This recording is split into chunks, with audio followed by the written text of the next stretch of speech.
إن الحمد لله حمدا كثيرا طيبا مباركا فيه نحمده ونستعينه ونستغفره ونؤمن به ونتوكل عليه ونعوذ بالله من شرور أنفسنا ومن سيئات أعمالنا من يهده الله فلا مضل له ومن يضلله فلا هادي له وأشهد أن لا إله إلا الله وحده لا شريك له وأشهد أن محمدا عبده ورسوله أرسله بالهدى ودين الحق ليظهره على الدين كله ولو كره الكافرون اللهم صل على محمد وعلى آل محمد كما صليت على إبراهيم وعلى آل إبراهيم إنك حميد مجيد اللهم بارك على محمد وعلى آل محمد كما باركت على إبراهيم وعلى آل إبراهيم إنك حميد مجيد أما بعد فإن خير الكلام كلام الله وخير الهدي هدي محمد صلى الله عليه وسلم وشر الأمور محدثاتها وكل محدثة بدعة وكل بدعة ضلالة وكل ضلالة في النار أعوذ بالله من الشيطان الرجيم بسم الله الرحمن الرحيم يا أيها الذين آمنوا اتقوا الله حق تقاته ولا تموتن إلا وأنتم مسلمون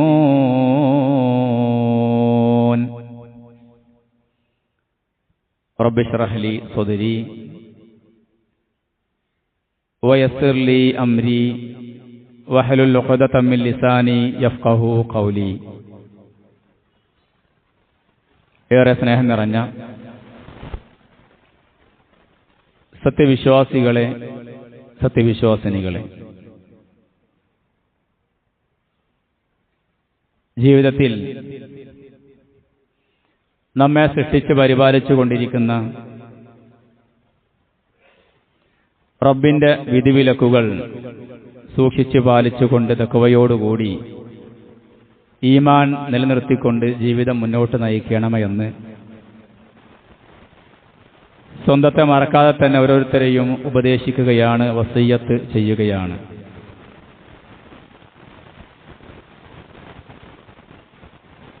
ഒരു വിശ്വാസിയെ സംബന്ധിച്ചിടത്തോളം സമ്പത്തും കഴിവുമുള്ള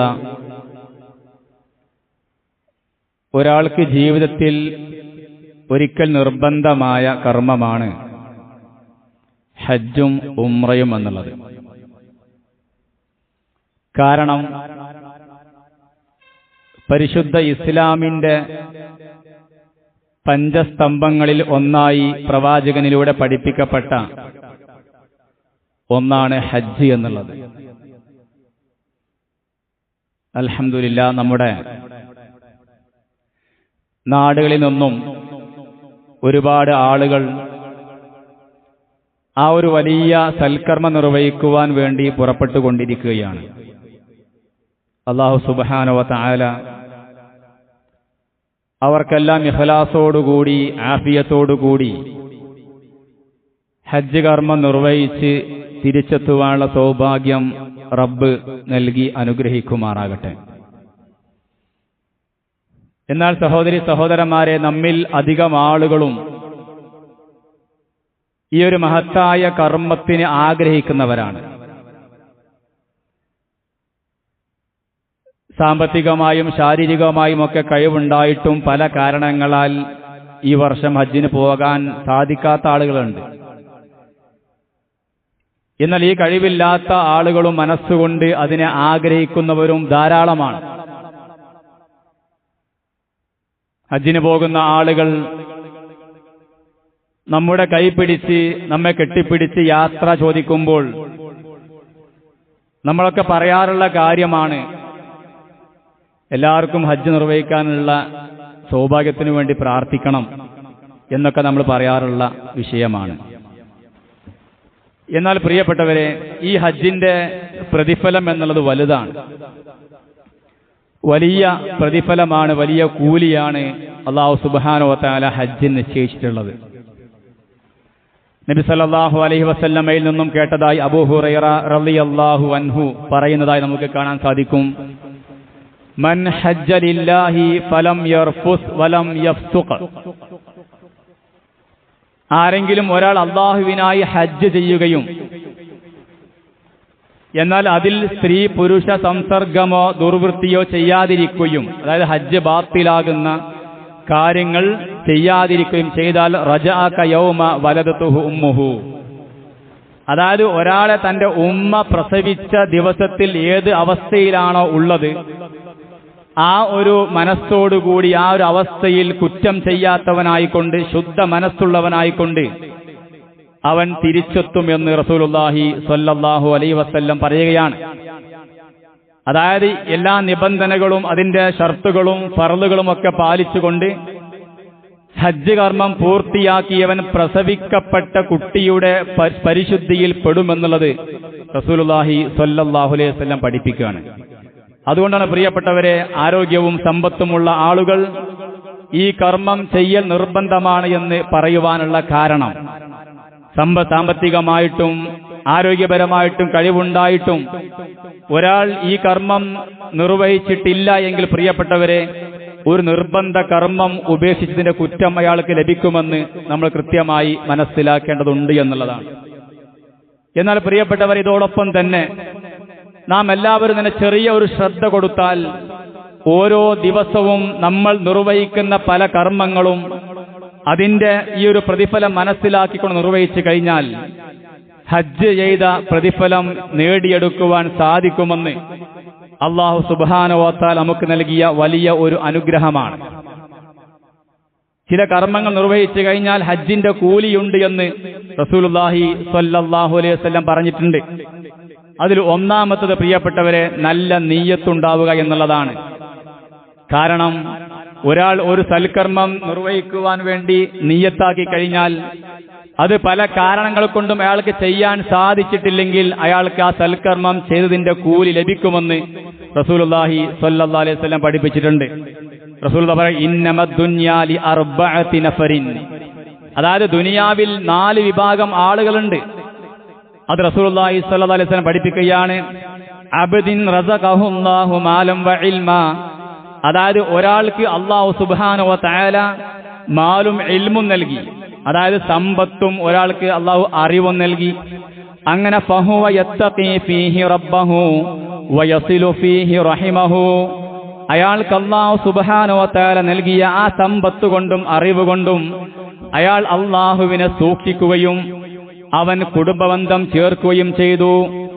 വയഅലമു ലില്ലാഹി ഫീഹി ഹഖ്ഖാ ഫഹാദാ ബിഅഫ്ളലിൽ മനാസിൽ.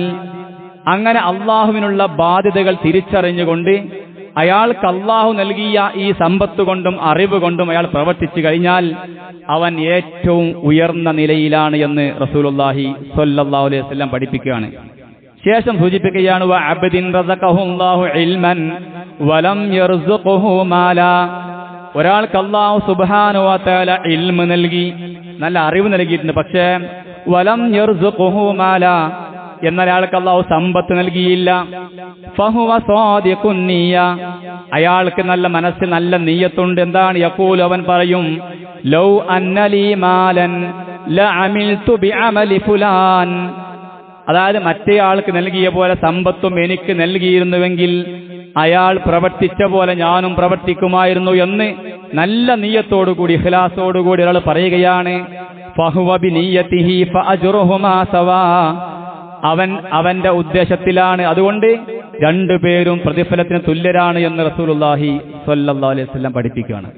നോക്കൂ സഹോദരങ്ങളെ, അപ്പൊ ഹജ്ജിന് വേണ്ടി നിയ്യത്തുണ്ട്, നമുക്ക് നല്ല ആഗ്രഹമുണ്ട്, എന്നാൽ സാമ്പത്തികമായിട്ട് കഴിയുന്നില്ല, ശാരീരികമായിട്ട് പ്രയാസമുണ്ട്, ഇത് രണ്ടും ഉണ്ടായിട്ടും പോകാൻ കഴിയാത്ത ആളുകളുണ്ടാകും. സഹോദരങ്ങളെ, ആ നിയ്യത്തിന് കൂലിയുണ്ട് എന്നുള്ളത് കൃത്യമായി മനസ്സിലാക്കേണ്ടതുണ്ട്. അപ്പൊ നല്ല നിയ്യത്തുണ്ടാവുക എന്നുള്ളത് പ്രിയപ്പെട്ടവരെ ഹജ്ജിന്റെ പ്രതിഫലം ലഭിക്കുവാനുള്ള കാരണമാണ്. എന്നാൽ നമ്മൾ കൃത്യമായി വേർതിരിച്ച് മനസ്സിലാക്കേണ്ട വിഷയം, അങ്ങനെ ഒരാൾ ഈ പറഞ്ഞ ചില കർമ്മങ്ങൾ നിർവഹിക്കുന്നതിലൂടെ അയാൾക്ക് ഹജ്ജിന്റെ പ്രതിഫലം ലഭിക്കുമെങ്കിലും ഹജ്ജ് ചെയ്യുക എന്നുള്ള നിർബന്ധ ബാധ്യത അയാൾ നിറവേറ്റിയിട്ടില്ല എന്ന് പ്രത്യേകം മനസ്സിലാക്കേണ്ടതുണ്ട്. അത് അയാൾക്ക് സമ്പത്തുണ്ട്, ആരോഗ്യമുണ്ട്, പക്ഷെ അയാൾ ഹജ്ജിന് പോകുന്നില്ല. അയാൾ എന്ത് ചെയ്യാണ്? ഇങ്ങനെയുള്ള കർമ്മങ്ങൾ ചെയ്തിട്ട് അയാൾക്ക് ഹജ്ജിന്റെ കൂലി കിട്ടും, പക്ഷെ അയാൾ ഒരു നിർബന്ധ കർമ്മം നിറവേറ്റിയ അയാളുടെ ബാധ്യത അവിടെ നിറവേറ്റുകയില്ല എന്ന് നമ്മൾ പ്രത്യേകമായി മനസ്സിലാക്കേണ്ടതുണ്ട് എന്ന് ഈ ഒരു വിഷയത്തെ വേർതിരിച്ച് മനസ്സിലാക്കേണ്ട വിഷയമാണ്. സഹോദരങ്ങളെ, ഒരുപാട് ആളുകൾ സദാസമയം ഒരു സ്വപ്നമായി കൊണ്ടു നടക്കുന്ന കാര്യമാണ് ഒന്ന് ഹജ്ജ് ചെയ്യണം, ഹറമിലെത്തണം, ആ കഅബയൊന്ന് നേരിൽ കാണണമെന്നൊക്കെ ആഗ്രഹിക്കുന്ന ആളുകളുണ്ട്. അതിനുവേണ്ടി പ്രാർത്ഥിക്കുകയും പ്രവർത്തിക്കുകയും ചെയ്യുന്ന ആളുകളുണ്ട്. എന്നാൽ പ്രിയപ്പെട്ടവരെ, അയാൾക്ക് ചെയ്യാൻ സാധിച്ചിട്ടില്ലെങ്കിലും അയാൾക്കത് ചെയ്തതിന്റെ കൂലി റബ്ബ് നൽകുമെന്ന് റസൂലുള്ളാഹി സ്വല്ലല്ലാഹു അലൈഹി വസല്ലം പഠിപ്പിക്കുകയാണ്. ഇതാണ് ഒന്നാമത്തെ വിഷയം പ്രിയപ്പെട്ടവരെ. അതോടൊപ്പം മനസ്സിലാക്കേണ്ട വിഷയമാണ് ഇശ്റാഖ് നമസ്കാരം. ഒരാൾ സുബഹി ജമാഅത്തിന് പള്ളിയിലെത്തി, പള്ളിയിൽ വന്ന് ജമാഅത്തായി നമസ്കരിക്കുകയും നമസ്കാരത്തിന് ശേഷം സൂര്യോദയം വരെ അള്ളാഹുവിനെ ഓർത്തുകൊണ്ട് വിശുദ്ധ ഖുർആൻ പാരായണങ്ങളുമായി ദിക്ർ ചൊല്ലിക്കൊണ്ട് പ്രാർത്ഥിച്ചുകൊണ്ട് ഒരാൾ ആ പള്ളിയിൽ ഇരിക്കുകയാണ്. അങ്ങനെ സൂര്യൻ ഉദിച്ച് അല്പസമയം കഴിഞ്ഞ് 2 റക്അത്ത് നമസ്കരിക്കുകയും ചെയ്താൽ സഹോദരങ്ങളെ, അയാൾക്കൊരു ഹജ്ജും ഉംറയും ചെയ്തതിന്റെ കൂലി പ്രതിഫലം റബ്ബ് അയാൾക്ക് നൽകുമെന്ന് റസൂലുള്ളാഹി സ്വല്ലല്ലാഹു അലൈഹി വസല്ലം പഠിപ്പിച്ചിട്ടുണ്ട്. മൻ സ്വല്ലൽ ഗദാത ഫിൽ ജമാഅ, ആരെങ്കിലും സുബ്ഹ് നമസ്കാരം ജമാഅത്ത് നിർവഹിക്കുകയാണ്, സുമ്മ ഖഅദ യസ്കുറുല്ലാഹ ഹത്താ തത്ലുഅ അശംസ്, അങ്ങനെ സൂര്യോദയം വരെ അല്ലാഹുവിന്റെ സ്മരണയിൽ അവിടെ ഇരിക്കുകയും സുമ്മ സ്വല്ലാ റകഅതൈനി, പിന്നെ അദ്ദേഹം 2 റക്അത്ത് നമസ്കരിക്കുകയും ചെയ്താൽ കാനത് ലഹു കഅജ്രി ഹജ്ജത്തിൻ വ ഉംറ, അയാൾക്ക് ഹജ്ജും ഉംറയും ചെയ്ത കൂലി റബ്ബ് നൽകുമെന്നുള്ളതാണ്.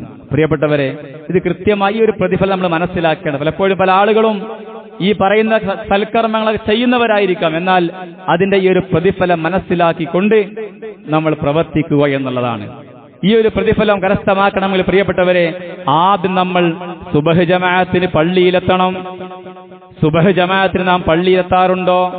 ഉണ്ടെങ്കിൽ തന്നെ പ്രിയപ്പെട്ടവരെ, സാധിക്കുന്ന രൂപത്തിൽ അല്പസമയം ഇരുന്ന് അല്ലാഹുവിനെ ഓർത്തുകൊണ്ട് ഇശ്റാഖ് നമസ്കാരം നിർവഹിച്ചുകൊണ്ട് പോകുവാൻ നമുക്ക് സാധിക്കാറുണ്ടോ?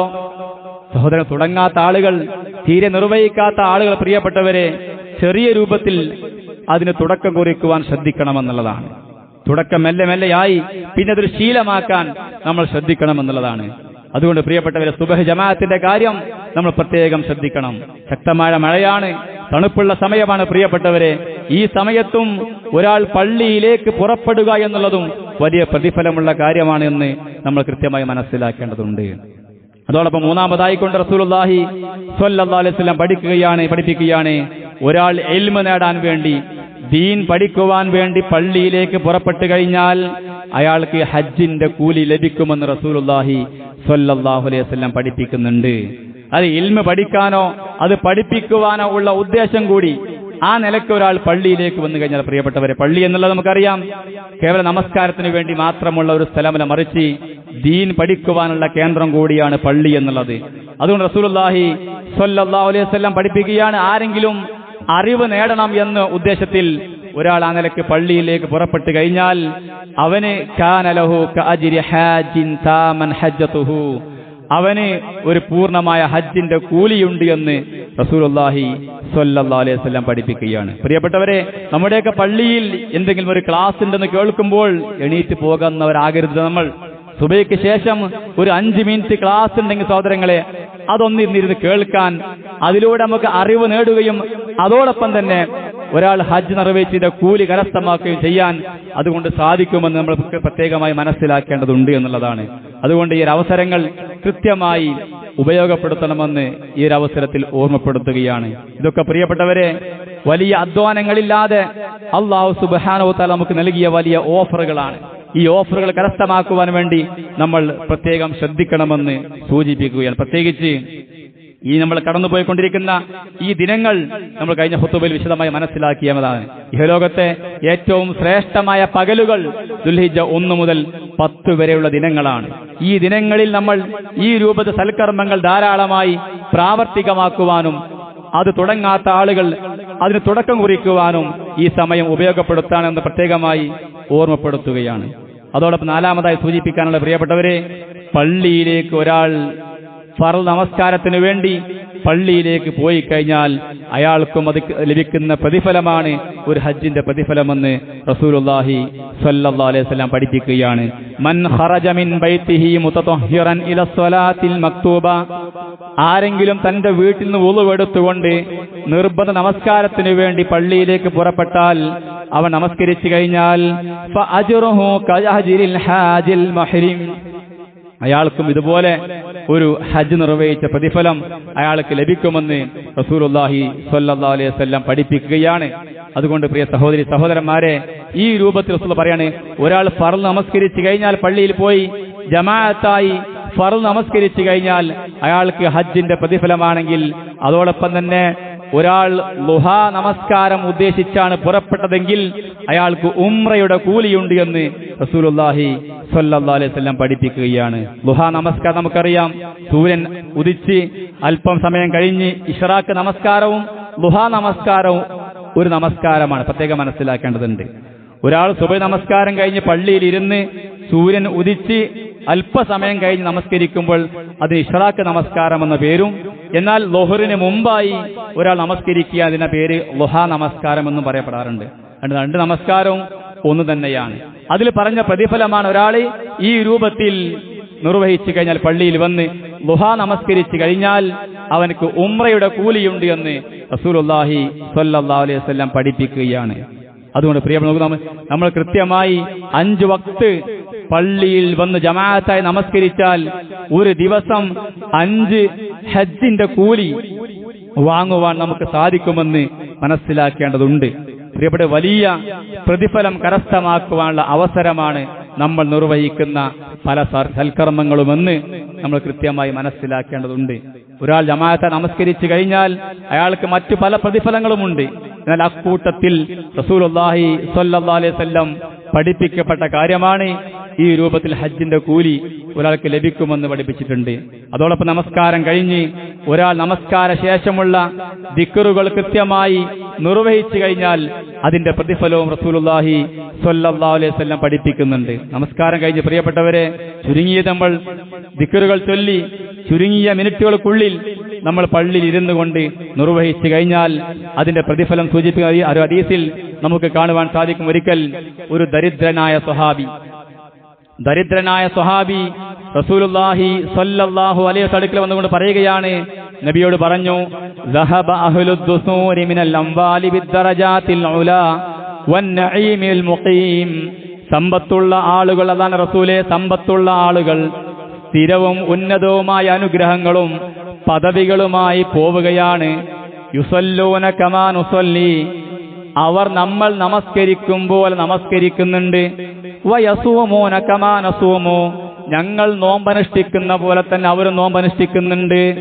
ഫളു മിൻ അംവാലി യുഹജ്ജൂന ബിഹാ വയഅ്തമിറൂന വയുജാഹിദൂന വയതസദ്ദഖൂൻ, എന്നാൽ സമ്പത്തുള്ള ആളുകൾ ഞങ്ങൾ നമസ്കരിക്കുന്ന പോലെ നമസ്കരിക്കുന്നുണ്ട്, ഞങ്ങൾ നോമ്പനുഷ്ഠിക്കുന്ന പോലെ നോമ്പനുഷ്ഠിക്കുന്നുണ്ട്, എന്നാൽ അവർക്ക് സമ്പത്തിന്റെ മേന്മയുള്ളതുകൊണ്ട് അതുകൊണ്ട് അവർ ഹജ്ജും ഉംറയും ജിഹാദും ദാനധർമ്മങ്ങൾ നിർവഹിച്ചുകൊണ്ട് മുന്നേറിക്കൊണ്ടിരിക്കുകയാണ് എന്ന് റസൂലുള്ളാഹി സ്വല്ലല്ലാഹു അലൈഹി വസല്ലമയോട് ദരിദ്രനായ ഒരു സ്വഹാബി ആവലാതി പറയുകയാണ്, പ്രയാസം പറയുകയാണ്. ഇത് കേട്ടപ്പോൾ റസൂലുള്ളാഹി സ്വല്ലല്ലാഹു അലൈഹി വസല്ലം അവരെ പോലെ തന്നെ കൂലി ലഭിക്കാനുള്ള മാർഗമായി ഈ ദരിദ്രനായ സ്വഹാബിയോട് പറയുകയാണ്, തുസബ്ബിഹൂന വതഹ്മദൂന വതുകബ്ബിറൂന ഖൽഫ കുല്ലി സ്വലാത്തിൻ സലാസം വസലാസീന. അതായത് നിങ്ങൾ ഫർദ് നമസ്കാരങ്ങൾക്ക് ശേഷം സുബ്ഹാനല്ലാഹ്, അൽഹംദുലില്ലാഹ്, അല്ലാഹു അക്ബർ എന്നീ ദിക്റുകൾ 33 തവണ നിർവഹിക്കുക. ഇങ്ങനെ നിർവഹിച്ചു കഴിഞ്ഞാൽ പ്രിയപ്പെട്ടവരെ ഹജ്ജിന്റെ കൂലി ലഭിക്കുമെന്ന് റസൂലുള്ളാഹി സ്വല്ലല്ലാഹു അലൈഹി വസല്ലം പഠിപ്പിക്കുകയാണ്. നോക്കൂ പ്രിയപ്പെട്ടവരെ, നമുക്കെല്ലാവർക്കും അറിയാം, ദരിദ്രനായ ഒരാൾക്ക് ഹജ്ജ് നിർബന്ധമില്ല. നമസ്കാരം പോലെയല്ല, സകാത്ത് പോലെയല്ല, നോമ്പ് പോലെയല്ല. നമസ്കാരം എല്ലാവർക്കും നിർബന്ധമാണ്. എല്ലാവർക്കും നിർബന്ധമാണ്. ബോധമുള്ള ആൾക്ക് നമസ്കാരം നിർബന്ധമാണ്. ഒരാൾക്ക് ബെഡിൽ നിന്ന് എഴുന്നേൽക്കാൻ കഴിയുന്നില്ല, കിടപ്പിലായ രോഗിയാണ്, അനങ്ങാൻ കഴിയുന്നില്ല, അയാൾക്ക് ബോധമുണ്ടെങ്കിൽ നമസ്കരിക്കണം എന്നുള്ളതാണ്. നോമ്പ് പ്രിയപ്പെട്ടവരെ സമ്പത്തിന്റെ ആവശ്യമില്ല നോമ്പിന്, എന്നാൽ ആരോഗ്യത്തിന്റെ ആവശ്യമുണ്ട്. ആരോഗ്യമുള്ള ഒരാൾ നോമ്പനുഷ്ഠിക്കണം. ആ സമയത്ത് എന്തെങ്കിലും രോഗമുണ്ടെങ്കിൽ നോമ്പ് ഒഴിവാക്കാം, പിന്നീട് എന്ത് ചെയ്യണം? ആ നോമ്പ് നോറ്റ് വീട്ടണം എന്നുള്ളതാണ്. അതുപോലെ സക്കാത്ത് പ്രിയപ്പെട്ടവരെ എന്ത് ചെയ്യാൻ പറ്റും? സക്കാത്ത് ഈ രൂപത്തിൽ സമ്പത്തുള്ളവർക്ക് നൽകാൻ പറ്റും. എന്നാൽ ഈ പറഞ്ഞ രൂപത്തിൽ ഹജ്ജ് എന്നുള്ളത് സമ്പത്തും വേണം, അതോടൊപ്പം തന്നെ ആരോഗ്യവും വേണമെന്നുള്ളതാണ്. അതായത് ധാരാളം സമ്പത്തുണ്ട്, പക്ഷെ അയാൾ കിടപ്പിലായ രോഗിയാണ്, അയാൾക്ക് ഹജ്ജ് നിർബന്ധമല്ല. എന്നാൽ ഒരാൾക്ക് നല്ല ആരോഗ്യമുണ്ട്, ശാരീരികമായിട്ട് നല്ല ക്ഷമതയുള്ള ആളാണ്, പക്ഷെ സാമ്പത്തികമായിട്ട് ശേഷിയില്ല, അയാൾക്ക് ഹജ്ജ് നിർബന്ധമില്ല. അതുകൊണ്ട് റസൂലുള്ളാഹി സ്വല്ലല്ലാഹു അലൈഹി വസല്ലം പഠിപ്പിക്കുകയാണ്, ഇവർക്കൊക്കെ ഹജ്ജിന്റെ കൂലി ലഭിക്കണമെങ്കിൽ ഹജ്ജിന്റെ കൂലി കരസ്ഥമാക്കാൻ സാധിക്കുമെന്നാൽ നിർബന്ധമായ ബാധ്യത അവർ നിറവേറ്റേണ്ടതില്ല, കാരണം സമ്പത്ത് അയാൾക്കില്ലാത്തത് കൊണ്ട്. എന്നാൽ സമ്പത്തും ആരോഗ്യമുള്ള ആളുകൾ അതെന്ത് ചെയ്യണം? അവർ ആ നിർബന്ധ ബാധ്യത നിറവേറ്റൽ അവരുടെ കടമയാണ് പ്രിയപ്പെട്ടവരെ. അവരെന്ത് ചെയ്യണം? അവരതിന് അവിടെ മക്കയിൽ പോയി ഹജ്ജ് നിർവഹിക്കുക തന്നെ വേണമെന്നുള്ളത് കൃത്യമായി നമ്മൾ വേർതിരിച്ച് മനസ്സിലാക്കണമെന്ന് സൂചിപ്പിക്കുകയാണ്. അതുകൊണ്ടാണ് റസൂലുള്ളാഹി സ്വല്ലല്ലാഹു അലൈഹി വസല്ലം ഈ ദരിദ്രനായ സ്വഹാബിയോട് പറഞ്ഞത്, നിങ്ങൾക്കും ഹജ്ജിന്റെ കൂലിയുണ്ട്, ആ കൂലി നിങ്ങൾക്ക് ലഭിക്കുവാൻ സാധിക്കും. എല്ലാ നമസ്കാര ശേഷവും ദിക്റുകൾ കൃത്യമായി നിർവഹിക്കുക എന്ന് റസൂലുള്ളാഹി സ്വല്ലല്ലാഹു അലൈഹി വസല്ലം നമ്മെ പഠിപ്പിക്കുകയാണ്. പ്രിയപ്പെട്ടവരെ, അതുകൊണ്ട് ഈ രൂപത്തിലുള്ള വലിയ പ്രതിഫലങ്ങൾ മനസ്സിലാക്കിക്കൊണ്ട് പ്രവർത്തിക്കുവാൻ നമ്മൾ കൃത്യമായി തയ്യാറാകണമെന്ന് ഓർമ്മപ്പെടുത്തുകയാണ്. നമസ്കാരം കഴിഞ്ഞ് സലാം വീട്ടിക്കഴിഞ്ഞാൽ പ്രിയപ്പെട്ടവരെ ദുനിയാവിന്റെ പിന്നാലെ നമ്മൾ പോകുന്നവരാണ്. പല ശോലകൾ നമുക്കുണ്ടാകും. എന്നാൽ അല്പസമയം ഒരു 5-10 മിനിറ്റോ ഇരുന്ന് ഈ ദിക്റുകൾ നിർവഹിച്ച് റബ്ബിനോട് പ്രാർത്ഥിച്ചുകൊണ്ട് സഹോദരങ്ങളെ മടങ്ങിപ്പോയാൽ വലിയ പ്രതിഫലമാണ് നമുക്ക് ലഭിക്കുക എന്നുള്ള കൃത്യമായി ഞാനും നിങ്ങൾ മനസ്സിലാക്കേണ്ടതുണ്ട്. അതോടൊപ്പം തന്നെ റസൂലുള്ളാഹി സ്വല്ലല്ലാഹു അലൈഹി വസല്ലം പഠിപ്പിച്ച കാര്യമാണ്, ഒരാൾ റമദാനിൽ ഉംറ നിർവഹിച്ചാൽ അതിന് ഹജ്ജിന്റെ കൂലിയാണ് എന്ന് റസൂലുള്ളാഹി പഠിപ്പിച്ചിട്ടുണ്ട്. ഉംറത്തുൻ ഫീ റമദാനി തഅദീലു ഹജ്ജതൻ. റമദാനിലെ ഉംറ ഹജ്ജിന് തുല്യമാണ് എന്ന് റസൂലുള്ളാഹി സ്വല്ലല്ലാഹു അലൈഹി വസല്ലം പഠിപ്പിക്കുകയാണ്. കൂടെ മനസ്സിലാക്കേണ്ട വിഷയം പ്രിയപ്പെട്ടവരെ, ഹജ്ജിന് പോകാൻ സഹായിക്കുക എന്നുള്ളതും അയാൾക്ക് ഹജ്ജിന്റെ കൂലി ലഭിക്കുന്ന കാര്യമാണ്. ഹജ്ജിന് പോകാൻ സഹായിക്കുക എന്നുള്ളത്, ഒരുപാട് ഹജ്ജ് നിർവഹിച്ച ആളുകൾ മറ്റുള്ളവരെ പോകാൻ സഹായിക്കുക എന്നുള്ളതും അതുവഴി അയാൾക്ക് ഹജ്ജിന്റെ കൂലി വീണ്ടും കരസ്ഥമാക്കുവാൻ സാധിക്കുമെന്നുള്ളത്. അയാൾ നിർബന്ധ ബാധ്യത വീട്ടിയാളാണല്ലോ. എന്നാൽ പ്രിയപ്പെട്ടവരെ, അതങ്ങേറ്റം ആഗ്രഹമുള്ള ആളുകൾക്ക് ഹജ്ജിന് പോകുവാൻ വേണ്ടി സഹായങ്ങൾ ചെയ്തു കൊടുക്കുക എന്നുള്ളത് റസൂലുള്ളാഹി സ്വല്ലല്ലാഹു അലൈഹി വസല്ലം പ്രത്യേകം പഠിപ്പിച്ച കാര്യമാണ്. മൻ ജഹസ ഹാജൻ, അതായത് ആരെങ്കിലും ഒരാളെ ഹജ്ജിനായി ഒരുക്കുകയോ ഔ ജഹസ ഗാസിമൻ, യുദ്ധത്തിനു വേണ്ടി ഒരാളെ ഒരുക്കുകയോ ഔ ഹലഫഹു ഫീ അഹ്ലിഹി, അവന്റെ കുടുംബത്തെ സംരക്ഷിക്കുകയോ ചെയ്താൽ ഔ ഫത്തറ സായിമൻ, നോമ്പുകാരൻ നോമ്പ് തുറപ്പിക്കുകയോ ചെയ്തു കഴിഞ്ഞാൽ ഫലഹു മിസ്ലു അജ്രിഹി മിൻ ഗൈരി അൻ യൻഖുസ മിൻ അജ്രി ഷൈഇൻ, അതായത് അയാളുടെ അതേ പ്രതിഫലം, അതായത് നോമ്പ് തുറപ്പിച്ച നോമ്പിന്റെ കൂലി, ഒരാളെ യുദ്ധത്തിന് വേണ്ടി ഒരിക്കൽ അതിൽ പങ്കെടുത്തവന്റെ കൂലി, അതുപോലെ ഒരാൾ മൻ ജഹസ ഹാജൻ, ഹജ്ജിന് വേണ്ടി ഒരാളെ സഹായിച്ചു കഴിഞ്ഞാൽ അയാൾക്ക് എന്ത് ചെയ്യും? അതിന്റെ കൂലി ലഭിക്കുമെന്ന് റസൂലുള്ളാഹി സ്വല്ലല്ലാഹു അലൈഹി വസല്ലം പഠിപ്പിക്കുകയാണ്. ഈ രൂപത്തിൽ പ്രിയപ്പെട്ടവരെ, ഈ ഒരു സമയത്ത് നമ്മുടെ മനസ്സിലൊക്കെ ഹജ്ജ് നമ്മുടെ മനസ്സിൽ കാണുന്ന ആളുകളാണ്. അല്ലെ? പലപ്പോഴും ടെലിവിഷനുകളും മൊബൈൽ ഫോണിലുമൊക്കെ അവിടെയുള്ള വീഡിയോസും മറ്റുമൊക്കെ കണ്ട് നമ്മൾ ആഗ്രഹിക്കുന്ന, നമ്മുടെ മനസ്സ് കുളിർക്കുന്ന ഒരു സമയമാണ് ഈ ദുൽഹിജ്ജ മാസം എന്നുള്ളത്. ഇനി ഹജ്ജ് വരുമ്പോൾ നമുക്കൊക്കെ നമ്മുടെ മനസ്സൊക്കെ അങ്ങോട്ടായിരിക്കും പ്രിയപ്പെട്ടവരെ. ഈ നിലക്ക് നല്ല നിയ്യത്തുണ്ടെങ്കിൽ, അതോടൊപ്പം തന്നെ റസൂലുള്ളാഹി സ്വല്ലല്ലാഹു അലൈഹി വസല്ലം പഠിപ്പിച്ച ഈ പറഞ്ഞ പ്രത്യേകമായി പഠിപ്പിക്കപ്പെട്ട സൽക്കർമ്മങ്ങൾ ഇഖ്ലാസോടുകൂടി അതിന്റെ പ്രതിഫലം അറിഞ്ഞുകൊണ്ട് നിർവഹിച്ചാൽ സഹോദരന്മാരെ, ഹജ്ജിന്റെ കൂലി ലഭിക്കുവാൻ അത് കാരണമായി തീരുമെന്ന് നമ്മൾ പ്രത്യേകമായി മനസ്സിലാക്കുക. റബ്ബ് സുബ്ഹാനഹു വ തആല ഈ രൂപത്തിൽ അവന്റെ കൃത്യമായ പഠിപ്പിക്കപ്പെട്ട സൽക്കർമ്മങ്ങൾ അതിന്റെ പ്രതിഫലം അറിഞ്ഞുകൊണ്ട് ഇഖ്ലാസോടുകൂടി നിർവഹിക്കുവാനുള്ള സൗഭാഗ്യം റബ്ബ് നമുക്കെല്ലാവർക്കും നൽകി അനുഗ്രഹിക്കുമാറാകട്ടെ. നമ്മൾ നിർവഹിക്കുന്ന എല്ലാ സൽക്കർമ്മങ്ങൾക്കും അതിന് അർഹിച്ച പ്രതിഫലം റബ്ബ് നമുക്ക് നൽകി അനുഗ്രഹിക്കുമാറാകട്ടെ.